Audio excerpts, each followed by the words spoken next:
हुआ हूँ एहसास नशा मुक्ति केंद्र पर। जैसा कि आप सभी को पता है कि हिंदुस्तान में आज के डेट में तमाम युवा नशे की गिरफ्त में आ चुके हैं, जिसके कारण लाखों हजारों लाखों घर बर्बाद हो चुके हैं। और आज के डेट में इन युवाओं को बचाने के लिए वरदान साबित हो रहा है एहसास नशा मुक्ति केंद्र। तो चलिए आज आपको हम मिलवाते हैं एहसास नशा मुक्ति केंद्र के डायरेक्टर सर, जिनका नाम है श्री सचिदानंद जी। तो हम आ चुके हैं नशा मुक्ति केंद्र, एहसास नशा मुक्ति केंद्र के डायरेक्टर सर हमारे पास हैं। हम डायरेक्टर सर से बातचीत करते हैं। सर, सबसे पहले न्यूज इंडिया के दर्शकों को आप अपना परिचय दीजिए। न्यूज इंडिया के सभी दर्शकों को मेरा स्वागत है, सबको मेरा अभिनंदन है, नमस्कार है। मैं सचिदानंद यादव एहसास नशा मुक्ति केंद्र में डायरेक्टर हूँ। और मैं अपने शुरुआत करने से पहले मैं कुछ अपनी संस्था के बारे में बताना चाहूँगा। मेरी संस्था पिछले 7 सालों से काम कर रही है। ऐसे मेरा अनुभव 13 सालों का है, मगर मेरी संस्था 7 सालों से काम कर रही है। अब तक हमने संस्था के माध्यम से लगभग हजारों व्यक्तियों का नशा छुड़ा चुके हैं। और हमारे यहाँ एक पूरी तरह से प्रोफेशनल की टीम है जो मरीजों को नशा मुक्त करने में सहायता करती है। सर, ये बताएं कि आपकी संस्था से एहसास नशा मुक्ति केंद्र से अभी तक पूर्ण रूप से कितने लोगों का इलाज हो चुका है? अब तक हम देखा जाए तो अभी हमारे पास डाटा है प्रॉपर रूप से, तो हम लोग 15,000 से 20,000 के बीच में मरीजों का इलाज कर चुके हैं। और 15,000 मरीजों का हम लोग सफलतापूर्वक इलाज किया है, जो आज ठीक होकर अपनी ज़िंदगी जी रहे हैं, एक सफल ज़िंदगी जी रहे हैं, नशा मुक्त जीवन जी रहे हैं। अच्छा सर, बहुत से लोगों की ऐसी धारणा है कि नशा मुक्ति केंद्र को लेकर कि इलाज के दौरान मरीजों को मारा पीटा जाता है, इसमें सच्चाई कहाँ तक है? देखिए, इसमें सच्चाई पूरी तरह भ्रामक है। इसलिए कहा भ्रामक है कि लोगों के मन में होता है कि नशा मुक्ति केंद्र में जाने के बाद पेशेंट को बहुत मारा पीटा जाता है, मार पीट कर ही उनको नशा छुड़ाया जाता है। मैं दूसरे नशा मुक्ति केंद्र की बात नहीं करूँ, मैं अपने नशा मुक्ति केंद्र की बात करूँगा, क्योंकि ये पहले की धारणाएँ रही हैं। पहले बहुत से जो 1990 के आसपास की जो नशा मुक्ति केंद्र थे, अब 2000 के बीच में नशा मुक्ति केंद्रों में बहुत बदलाव आ चुका है। आजकल कानूनी प्रक्रियाएँ इतनी टाइट हो गई हैं कि लोग मारना पीटना ये सब बंद कर दिया गया है। लोगों के मन में ये रहता था, मगर पहले लोग मारना पीटा जाता होगा या जाता रहा होगा, ये मुझे तो नहीं पता। बट हमारे नशा मुक्ति केंद्र में ऐसा नहीं किया जाता है, ना मारा पीटा जाता है, ना किसी को पटाना दी जाती है।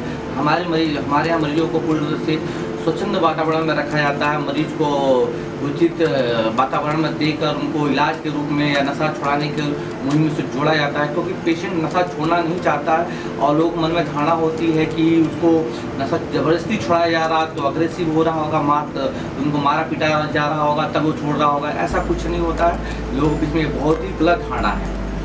सर, पेशेंट को भर्ती करने की प्रक्रिया क्या है? अगर कोई अपने पेशेंट को यहाँ भर्ती करना चाहे तो उसकी प्रक्रिया क्या है? यहाँ लाना होता है कि कैसे क्या है, उसके बारे में?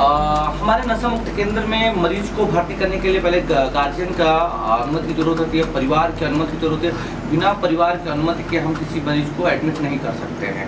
इसके लिए हम जब मरीज को एडमिट का प्रोसेस होता है, हमारे 3 गार्जियन होते हैं, माता पिता वाइफ, इन तीनों का अनुमति की बहुत ज़रूरत होती है। अगर ये अनुमति देते हैं तभी हम मरीज को इलाज के प्रोसेस में लाते हैं। मरीज को नहीं आ पाता है तो उसके लाने की भी सुविधा हमारे यहाँ उपलब्ध है। ठीक है। दूसरी चीज़ कि मरीज बहुत से मरीज जो 99% मरीज होते हैं जो नशा का इलाज नहीं कराना चाहते, 1% मरीज होते हैं जो खुद चल के आते हैं हमारे नशा मुक्ति केंद्र तक इलाज के लिए। तो हम एक प्रोसेस बता रहा हूँ उसके लिए। जब हम मरीज हमारे नशा मुक्ति केंद्र में भर्ती होता है तो उनका एक ब्लड जाँच कराते हैं। ब्लड जांच में पता करते हैं कि मरीज के शरीर में कोई इन्फेक्शन तो नहीं है, नशे की वजह से शरीर के कोई पार्ट्स ऑर्गन्स में कोई दिक्कत तो नहीं आई है, ये चीज़ हम चेक करते हैं। दूसरी एक चीज़ हम चेक करते हैं कि जब उसके बाद विड्रॉल सिंड्रोम को देखते हैं, विड्रॉल सिंड्रोम को देखते हुए हम उनको दवाइयाँ प्रिस्क्राइब कराते हैं। डॉक्टर्स जो हमारे डॉक्टर की लंबी टीम है, जो साइकेट्रिस्ट और साइकोलॉजिस्ट हैं, प्लस हमारे यहाँ एक फिजिशियन है जो पेशेंट को प्रॉपर निगरानी में उनकी दवा चलती है, ताकि पेशेंट अच्छा से अच्छा सेहत बन सके। जो क्योंकि नशा करने वाले व्यक्ति का सेहत बहुत ख़राब हो गया रहता है, तो धीरे धीरे उसका सेहत में सुधार आ सके, क्योंकि दवाइयों का ज़रूरी होता है। क्योंकि पेशेंट नशा करता रहता है, शरीर में बहुत इन्फेक्शन फैल जाता है, तो वो दवाइयाँ सही कर सकती हैं। दूसरा होता है हमारा काउंसलिंग मेथड होता है, जिसमें पेशेंट को हम काउंसलिंग मेथड के द्वारा पेशेंट को धीरे धीरे सुधार की तरफ लेके जाते हैं। तीसरा चीज़ होता है कि आध्यात्मिक प्रोग्राम, योगाभ्यास, मेडिटेशन, ये सब चीज़ कराई जाती है, ताकि पेशेंट लगातार वो बिजी रहे और उसको मानसिक शांति मिले और एकाग्र हो, मन एकाग्र, आत्मबल का विकास हो, ताकि वो पेशेंट नशा मुक्त हो सके। अच्छा सर, ये सबसे इम्पोर्टेंट सवाल ये है कि अगर कोई मरीज है, उनके घर वाले उनको भर्ती करना चाहते हैं, तो आपसे कांटेक्ट कैसे करें? देखिए, हमारी संस्था का बहुत एक आसान तरीका है संस्था को खोजने का।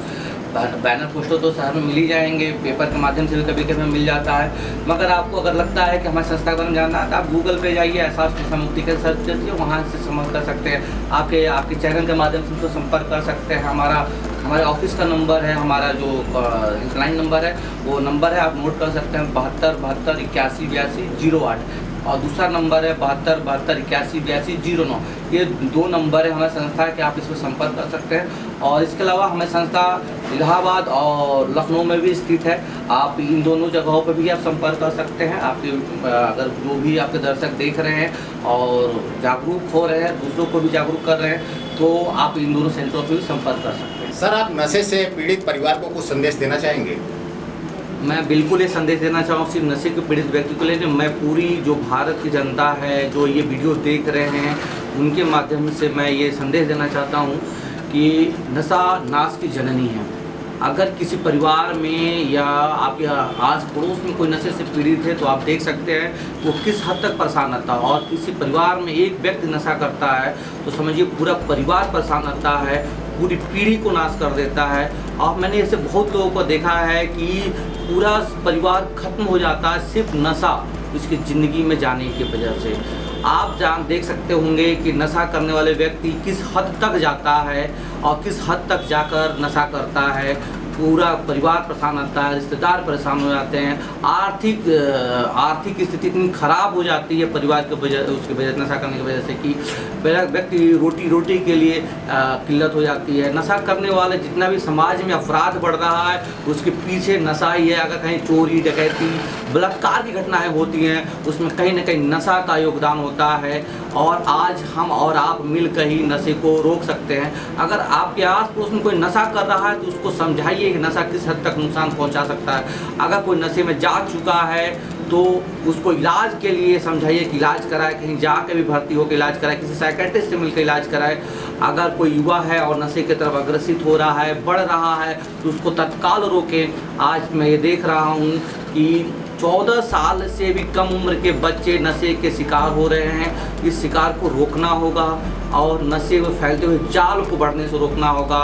आस पड़ोस में कोई नशा की दुकान चल रही है तो उसको रोकिए, उसको मना कीजिए, सरकार वहाँ से खोलने से रोके ताकि हमारे समाज में फैले। और सबसे इम्पोर्टेंट चीज़ है कि हम अपने बच्चों को नशे के प्रति जागरूक करें, क्या चीज़ खाना चाहिए और क्या चीज़ नहीं खाना चाहिए। ज़्यादातर बच्चे शौकिया रूप से इसको इस्तेमाल करते हैं और बाद में इसका एडिक्ट हो जाते हैं। अगर आपके घर में कोई बड़ा व्यक्ति नशा कर रहा है तो उसको समझाइए कि बच्चे पर बहुत बुरा प्रभाव पड़ेगा, उसको तत्काल रोकिए। अगर आप घर में खुद गार्जियन है और आप खुद नशा कर रहे हैं तो आपके बच्चे पर भी इसका बहुत बुरा प्रभाव पड़ेगा। आपका बच्चा भी नशा कर सकता है और नशे का शिकार हो सकता है। तो आप सोचिएगा, अगर आप इतने पीड़ित हैं, अगर आपका बच्चा भी पीड़ित हो गया तो किस हद तक परिवार जा सकता है, क्या आर्थिक स्थिति होगी, समाज में आपकी क्या पहचान होगी, एक नशेड़ी की पहचान होगी। तो क्या आप अपने बच्चों की पहचान देना चाहेंगे? तो नहीं। हमें कब लगता होगा कि हमें लगता है कि आप अपने बच्चों की पहचान कभी नहीं देना चाहेंगे कि वो नशेड़ी बने या नशे में जाए। क्योंकि एक बार कोई बच्चा नशे के गिरफ्त में चला जाता है तो उसको ताउम्र झेलना पड़ता है। और आप ये सोच रहे हैं वो छोड़ देगा, तो नहीं। नशा एक ऐसी बीमारी है जो रिलैप्सेशन डिजीज है, वो ताउम्र रहती है। जैसे डायबिटीज एक व्यक्ति को हो जाता है, कुछ तरह नशा एक बार व्यक्ति को पड़ गया तो ताउम्र रहेगी, नशा की बीमारी रहेगी। इसलिए नशे से बचाइए अपने परिवार को। ये चाहे अनचाहे रूप से आपके घर में आ जाती है, शौकिया रूप से इस्तेमाल करते हैं लोग। आज देखते होंगे बच्चे, युवा पीढ़ी जब वो कॉलेज लाइफ में जाते हैं, स्कूली लाइफ में जाते हैं तो बच्चे धीरे धीरे सिगरेट गुटखा ये सब चीज़ खाना शुरू कर देते हैं और इसकी वजह से धीरे धीरे बड़े नशे की तरफ बढ़ जाते हैं। और आज नशा इस हद तक हमारे संस्कृति में प्रवेश कर गया है, तो इसको रोकिए। और एक चीज़ मैं सबसे महत्वपूर्ण चीज़ कि आपके घर में कोई फंक्शन हो रहा है, कोई शादी समारोह हो रहे हैं तो उसमें नशे को पूर्ण रूप से वर्जित करें। क्योंकि इसी समय बच्चे ज़्यादा सीखते हैं, इसी समय बहुत ज़्यादा प्रयोग किया जाता है, क्योंकि हमारे घरों में भी नशा फैल चुका है। धन्यवाद। तो अभी आपने देखा कि थोड़ी देर पहले हमारी बातचीत एहसास नशा मुक्ति केंद्र के डायरेक्टर सर श्री सत्यानंद यादव जी से हुई। उन्होंने बताया कि अभी तक उनकी संस्था एहसास नशा मुक्ति केंद्र ने 15,000 लोगों का सफल इलाज कराया है। तो अगर आपके परिवार में, आस पड़ोस में कोई भी नशे से ग्रसित हैं, तो आप लोग एहसास नशा मुक्ति केंद्र में जा सकते हैं और उनका सफल इलाज करा सकते हैं।